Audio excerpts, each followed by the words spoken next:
continue our Lenten series on evolution and Christian faith, or maybe faith in general. And I just want to preface again saying what I said last week, which is that some people have told me that in our congregation there are perhaps more people than I thought who have a view of God that we'd call theistic, that is to say, a God that is outside creation and acts upon creation. And, if you've listened to me for very long, you know that's not exactly how I look at God, but I would like to make it clear that if it's how you happen to look at God, I don't think that's bad or negative or something. And you are more than welcome to push at me, prod at me, challenge or not. And together we are seeking to understand what is genuinely a mystery. My text for the sermon this week is actually the same text as last week, but I'm just going to read that one verse in the middle of the prologue in the Gospel of John, verse 12 of chapter 1. But to all who received the Logos, this pattern or driving force in creation, to all who received him, who trusted in his name, he gave power to become children of God.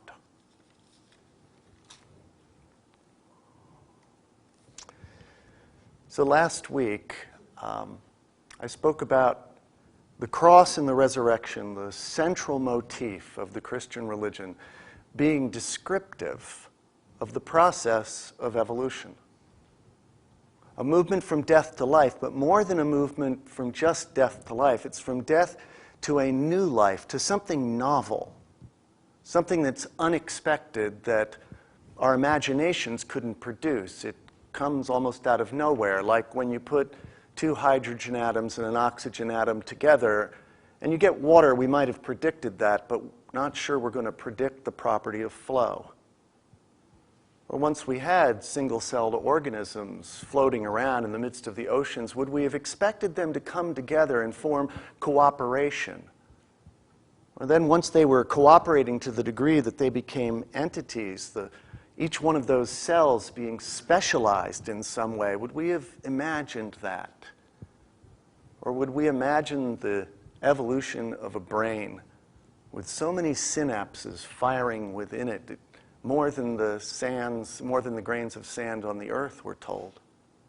And out of that emerges a self-consciousness. So this movement from death to new life, from cross to resurrection, I said was descriptive of that evolutionary process, that in fact, for me, it is part of that evolutionary process. So a number of people had some questions about that, and I thought what might be useful to do today is to put that idea up against traditional understandings of the way the Christian faith has operated over the years. To do that, I'll be just a little different in my approach to preaching today than I am sometimes. I had a gentleman in my first church named Les Wattet who used to get upset with me when I preached, and he would tell me that really the way I had to do it is I had to do the three tell-ems. I had to tell them what I was going to tell them, then tell them, and then tell them what I told them. And I explained to him that, what I really wanted to do was sneak up on them and hit them over the head with the gospel. That was my normal mode of operation. But today, the three tell-ems. I want to tell you what I'm going to tell you, and then I'll tell you, and then I'll tell you what I told you. So we're going to talk about how this claim of an evolutionary Christianity would fit with what we call the doctrine of salvation. That is to say we are saved from what? Sin? We are saved. And then next I want to talk about the doctrine of sanctification. That is to say the doctrine of becoming whole or becoming that which is saved. There's this tension in our faith between being and becoming. We are saved, and yet that has to unfold and grow within us. So the doctrine of sanctification. And then finally, I'd like to talk about a big word, but one that is actually pretty common, even if you don't know the word for it, and that's eschatology.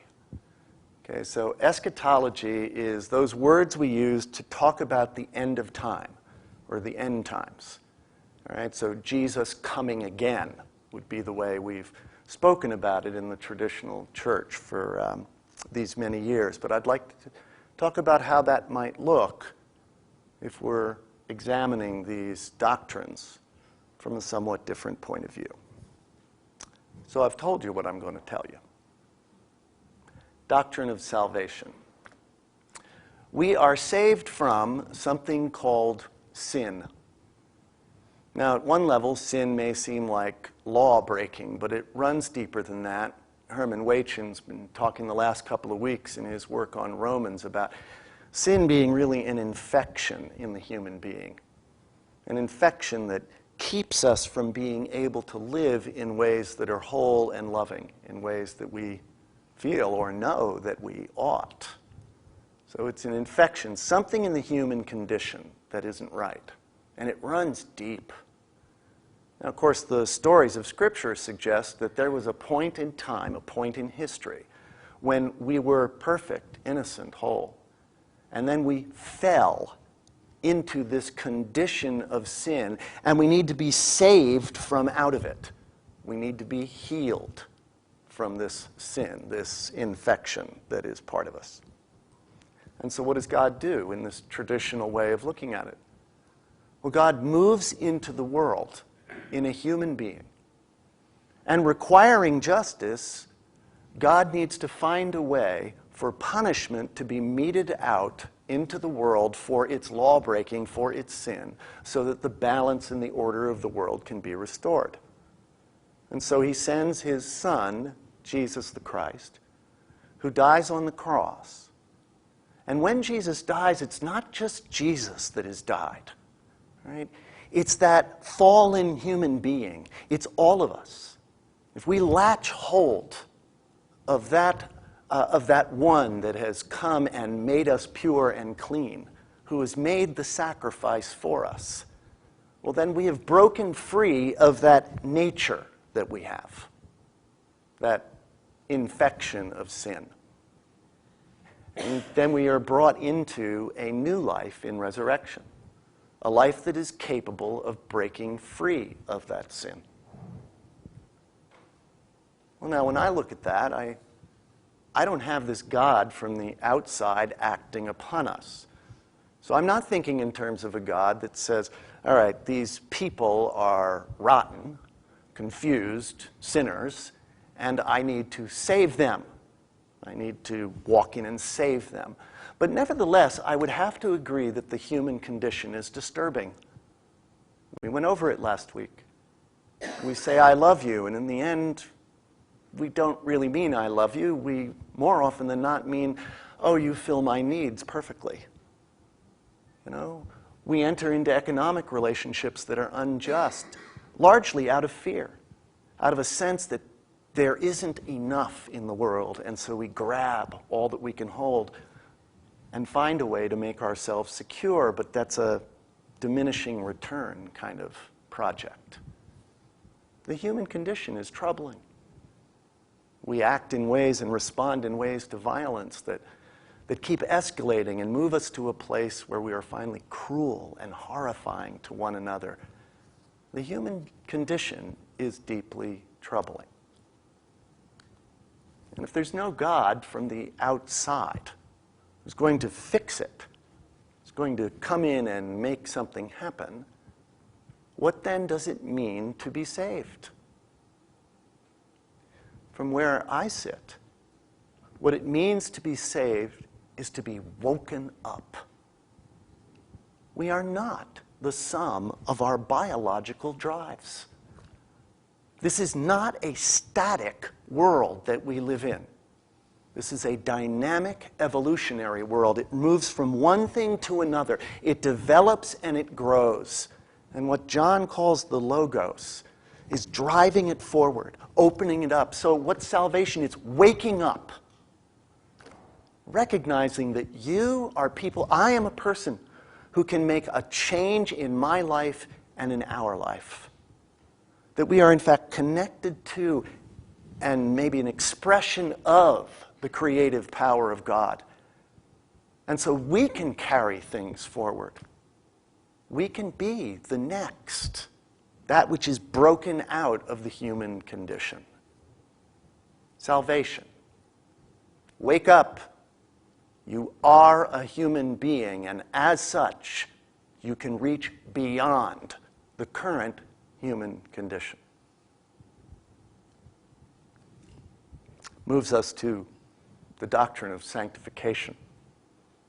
Sanctification, that's the making holy of someone. So if we are people that have been brought into a new reality, into the presence of God, our consciousness has risen to the place that we recognize God's unfolding within our lives, then we've got to come to a point where we can live out that reality. In fact, evolution has always worked in what might be called punctuated in equilibrium. It's like something happens, something novel emerges, and then creation itself has to find its new balance, its new fullness within whatever that is. The doctrine of sanctification is the becoming what we are. If we are the people who know that we are connected to the presence and the power of creation, then we can live out that reality. We can grow up once woken up. Wake up. Grow up. There is, however, something that the theory of evolution, just in and of itself, can't tell us.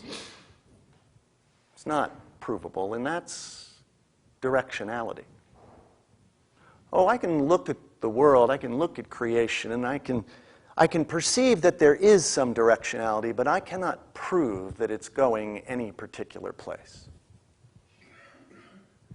But when people in the Christian faith have over the years talked about the eschaton, the end of time when Jesus returns, what they're talking about is where this is all going.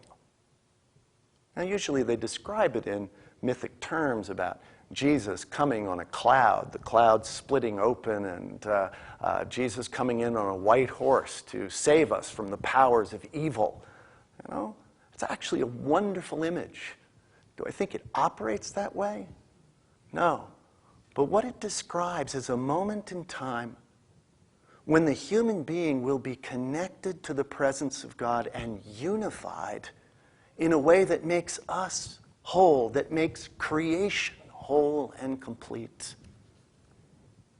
The way the Gospel of John puts it is that Logos, that power of creation that runs through us and expresses itself through us, it is always oriented towards the presence of God, always moving into a relationship that makes us complete, healthy, and whole, because there is no separation between us and the presence of God.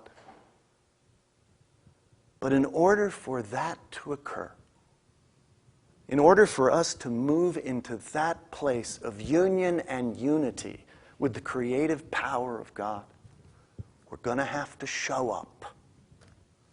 We're going to have to be who we are in the midst of that. My friend Mark says, we can't do without any of you. Each of us holds a unique face of that one united reality of the love and the power of God. Each one of us has a unique piece. God can't be God without you. If you don't show up, if you don't move yourself into a place where you are part of that union, then we cannot be whole.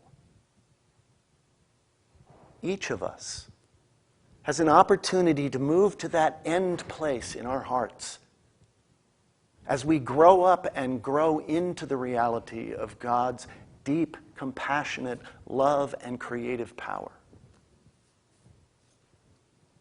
So the doctrine of salvation. Wake up. You are not bound simply to what we call the human circumstance this day. The power of creation is unfolding within you. Grow up. Let that take hold so that your life begins to change and expresses more and more that power and love of God. Show up, because each and every one of us is an expression of that love, and without you, the world cannot be whole.